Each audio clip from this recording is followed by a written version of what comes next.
संसद में note ban पर चर्चा को लेकर जारी गतिरोध खत्म हो सकता है। संसद के शीतकालीन सत्र के बाकी बचे 3 दिनों में पीएम मोदी संसद में मौजूद रहेंगे। विपक्ष नोटबंदी को लेकर चर्चा के दौरान संसद में पीएम की मौजूदगी की मांग कर रहा है। ऐसे में पीएम के मौजूद रहने से हंगामा कम होने के आसार हैं। बीजेपी ने संसद सत्र के बचे 3 दिनों में अपने सांसदों को मौजूद रहने को कहा है। इसके लिए व्हिप भी जारी किया गया है। कांग्रेस ने भी अपने सांसदों को सदन में मौजूद रहने के लिए व्हिप जारी किया है। अगर लोकसभा में नोटबंदी पर चर्चा होती है तो कांग्रेस उपाध्यक्ष राहुल गांधी भी लोकसभा में बोलेंगे। वित्त मंत्री अरुण जेटली ने टैक्स की दरों में कटौती के संकेत दिए हैं। वित्त मंत्री के मुताबिक नोटबंदी की वजह से ज्यादा लोग टैक्स के दायरे में आएंगे। टैक्स कलेक्शन बढ़ने से डायरेक्ट और इनडायरेक्ट दोनों तरह के टैक्स दरों में कमी आएगी। वित्त मंत्री ने काले धन को सफेद करने के खेल में शामिल लोगों को चेतावनी दी है। Where taxes had not been paid, taxes would now be recovered. Future transactions would be substantially digital. And once they are substantially digital, they get caught in the tax net. वित्त मंत्री ने काले धन को सफेद करने के खेल में शामिल लोगों को चेतावनी दी है।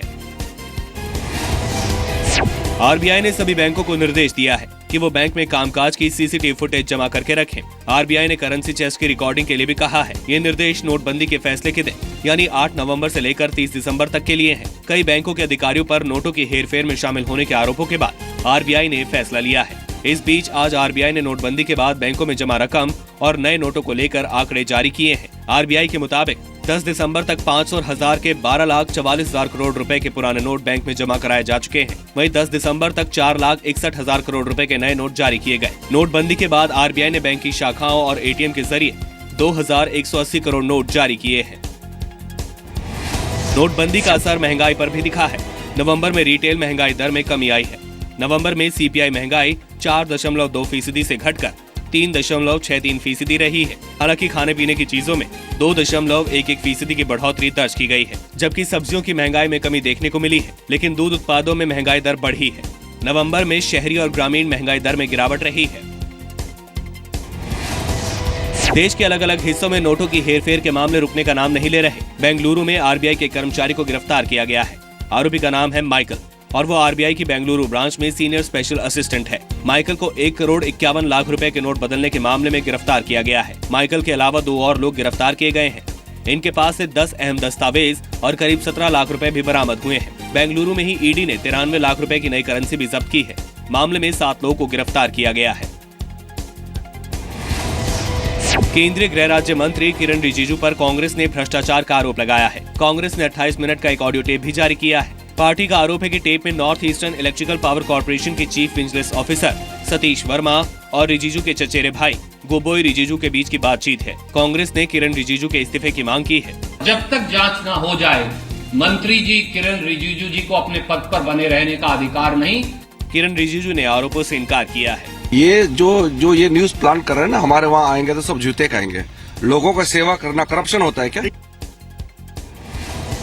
टीसीएस के डायरेक्टर पद से साइरस मिस्त्री को हटा दिया गया है। टीसीएस के शेयर धारकों में से मिस्त्री के खिलाफ 93.11 शेयर धारकों ने वोट डाले। इसके चलते उन्हें डायरेक्टर पद से हटा दिया गया। मिस्त्री को कंपनी के चेयरमैन पद से पहले ही हटाया जा चुका है। हालांकि कई शेयर धारकों ने मिस्त्री को हटाने का विरोध भी किया। बैठक में कहा गया कि मिस्त्री ने प्रमोटर्स का भरोसा खो दिया है। बैठक में साइरस मिस्त्री मौजूद नहीं थे। जम्मू कश्मीर में बीएसएफ ने घुसपैठ की एक और कोशिश को नाकाम किया है। सांबा में अंतर्राष्ट्रीय सीमा पर भारत में घुसने का प्रयास कर रहे पाकिस्तान के एक पूर्व सैनिक को पकड़ा गया है। बीएसएफ के मुताबिक गिरफ्तार किए गए घुसपैठी के पास से 500 रुपए के 2 पाकिस्तानी नोट, 2 पहचान पत्र, एक छोटा चाकू और सीएमए लाहौर कैंट शब्द लिखे कागजात मिले हैं। पूछताछ में मोहम्मद बख्श नाम के इस व्यक्ति ने खुलासा किया कि वो पाकिस्तान सेना में था और अब पेंशन धारक है। उत्तर प्रदेश सरकार ने 7वें वेतन आयोग की सिफारिशों को मंजूरी दे दी है। अखिलेश सरकार ने सिफारिश को लागू करने के लिए राज्य वेतन समिति का गठन किया था। इस समिति ने पिछले हफ्ते बुधवार को अपनी रिपोर्ट सीएम को सौंप दी थी। लाखों लाख लोगों को, कर्मचारियों को फायदा होने जा रहा है। आने वाले महीनों में उन्हें फायदा पहुंचेगा।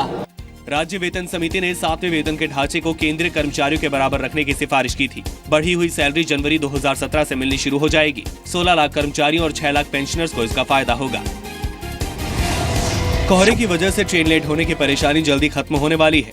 रेलवे जल्दी रेल इंजनों में नई तकनीक त्रिनेत्र लगाकर घने कोहरे में ट्रेन चलाने की चुनौती का सामना करेगी।